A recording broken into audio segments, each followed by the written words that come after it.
क्या मतलब CUET के फॉर्म से दिल्ली यूनिवर्सिटी में रजिस्ट्रेशन नहीं होगा? ECA कोटा के बारे में बता तो दिया, फिर कहाँ से करना है? दिल्ली यूनिवर्सिटी जाना है, रास्ता बताओ। CSAS क्या होता है? Hey guys, मैं Mansa this side. Welcome back to my channel. I hope आप लोग के बोर्ड्स के एग्जाम बहुत अच्छे गए होंगे, और अगर नहीं भी गए तो कोई बात नहीं, क्योंकि अब बोर्ड के परसेंटेज कहीं काउंट नहीं होते। So this is an another very very very important video. So it's all about CUET and Delhi university. तो मेरी तरह आप सब में से भी बहुत सारे लोगों का सपना होगा दिल्ली यूनिवर्सिटी में पढ़ने का। मैंने भी बड़ी मशक्कत करके यहाँ तक पहुंची हूँ। If you want to see my CUET journey then the link is in the description box, you can check it out from there. So come back to the topic. तो ये वीडियो होने वाली है दिल्ली यूनिवर्सिटी के aspirants के लिए, कि आपको दिल्ली यूनिवर्सिटी में जाना है तो कैसे रजिस्ट्रेशन कराना है। तो सबसे पहले मैं आपको कुछ इंपॉर्टेंट चीज़ें बता देती हूँ। पहला, CUET के फॉर्म भरने से आप दिल्ली यूनिवर्सिटी में रजिस्टर्ड नहीं होते हैं।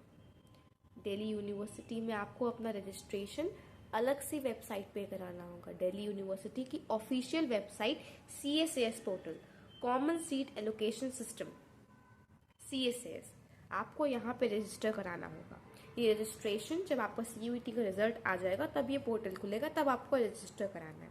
तो ये गलतफहमी में मत रहिएगा कि आपने CUET का फॉर्म भर दिया है तो आपने दिल्ली यूनिवर्सिटी में रजिस्ट्रेशन करा लिया है। नहीं, CUET का फॉर्म भरने से आप CUET का एग्जाम देने जा सकते हैं, और जो CUET का रिजल्ट आएगा, जो स्कोर कार्ड आएगा, वो आपको दिल्ली यूनिवर्सिटी के एडमिशन प्रोसेस में लगाना है। तो आपको रजिस्ट्रेशन CUET का करना है पहले। CUET का रजिस्ट्रेशन कर लिया, एग्जाम दे दिया। अगर आपको दिल्ली यूनिवर्सिटी में जाना है तो दिल्ली यूनिवर्सिटी में जाने के लिए CSAS पोर्टल पे भी रजिस्ट्रेशन कराना पड़ेगा। तो इस वीडियो में मैं आपको कैसे रजिस्ट्रेशन कराना है सब बता देती हूँ। रजिस्ट्रेशन अभी नहीं कराना है, अभी टाइम है। अभी पहले आप एग्जाम देंगे, रिजल्ट आएगा, उसके बाद ये प्रोसेस शुरू होगा। लेकिन आपको पता होना चाहिए कि क्या प्रोसेस है। आपको रेडी होना पड़ेगा, आपके माइंड में सेट होना चाहिए कि हाँ दिल्ली यूनिवर्सिटी जाना है, तो उसके लिए क्या क्या प्रोसेस होता है ये आपको पहले से पता होगा, तो ये बहुत बेनिफिशियल है आपके लिए। सो दिल्ली यूनिवर्सिटी एडमिशन प्रोसेस में 3 फेज होते हैं। पहला, आपको CSAS पोर्टल पर जाके रजिस्ट्रेशन कराना पड़ेगा। रजिस्ट्रेशन के लिए आपको CSAS पे फॉर्म भरना होगा जिसकी फ़ीस नॉन रिफंडेबल है। तो अगर आप जनरल कैटेगरी, OBC या EWS कैटेगरी से बिलोंग करते हैं तो इस फॉर्म की फ़ीस होगी 250 रुपीज़, और वहीं अगर आप SC या ST कैटेगरी से बिलोंग करते हैं तो आपकी नॉन रिफंडेबल फ़ीस होगी 100 रुपीज़। एंड अगर आप ECA कोटा के लिए अप्लाई कर रहे हैं, ECA कोटा, इसके बारे में मैंने एक सेपरेट वीडियो बनाई है, और अगर आपको ECA कोटा के बारे में नहीं पता है तो आप बहुत बड़ी अपॉर्चुनिटी मिस कर रहे हैं। Do check out the video on ECA quota कि ECA कोटा होता क्या है और इससे एडमिशन कैसे ईजियर प्रोसेस बन सकता है आपके लिए। So coming back to the topic again, ECA quota के लिए अगर आप फिल कर रहे हैं तो आपको 100 रुपीज़ अलग से चार्ज देना पड़ेगा।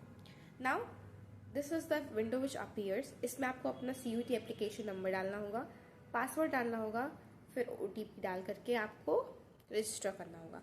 तो आपने जो CUET फॉर्म में डिटेल्स भरी थी वो ऑटोमेटिकली आपको CSAS पोर्टल पे दिखने लग जाएंगी। Now let's talk about the second phase, और ये बहुत ज़्यादा इंपॉर्टेंट फेज है क्योंकि इसमें आपको अपनी प्रेफरेंस फिलिंग करनी होती है। इसमें आपको अपनी प्रेफरेंस शीट बनानी होती है। प्रेफरेंस शीट क्या होती है? आपको एक लिस्ट बना करके दिल्ली यूनिवर्सिटी को देनी है कि पहले नंबर पे ये कॉलेज और ये कोर्स मुझे करना है, अगर ये तुम मुझे नहीं देते हो दूसरे नंबर पर मुझे ये कॉलेज ये कोर्स करना है। तो आपको एक लिस्ट बनानी होती है।